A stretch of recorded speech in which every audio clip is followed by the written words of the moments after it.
আসসালামু আলাইকুম ওয়া রাহমাতুল্লাহি ওয়া বারাকাতুহু। প্রিয় দর্শক, নাওয়াকিদুস সাওম বা রোজা ভাঙ্গার কারণ হচ্ছে মৌলিকভাবে দুইটি। প্রথম কারণ হচ্ছে আল আকলু ওয়াশ শুরবু, অর্থাৎ পানাহার করা। দ্বিতীয় কারণ হলো আল জিমাউ, স্ত্রীর সহবাস করা। আসুন আমরা প্রথম কারণ অর্থাৎ আল আকলু ওয়াশ শুরবু নিয়ে কিছু কথাবার্তা বলি। সাইম বা রোজাদার ব্যক্তি চার ভাবে পানাহার করবে। এক, আমদান অর্থাৎ ইচ্ছাকৃতভাবে। দুই, খতান অনিচ্ছাকৃতভাবে। তিন, নিসিয়ান ভুলে। চার, মুকরহান বাধ্য হয়ে। প্রত্যেকটা একটা উদাহরণ দিলে বিষয়টা আরো ক্লিয়ার বা স্পষ্ট হয়ে যাবে।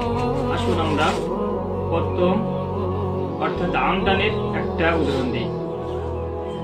রোজাদার ব্যক্তি তীব্র পিপাসায় অর্থাৎ তার ক্ষুধার যন্ত্রণায় সে আর টিকতে পারছে না, সে কারণে সে পানাহার করে ফেলল। তার কিন্তু স্মরণে আছে সে রোজাদার ব্যক্তি, সে রোজা রেখেছে, এত সত্ত্বেও তার তীব্র ক্ষুধার কারণে সে পানাহার করে ফেলল, যার ফলে তার রোজা ভেঙে যাবে এবং তার উপরে কাজা কাফারা দুইটি আবশ্যক হবে। দ্বিতীয়, খতান অনিচ্ছাকৃতভাবে।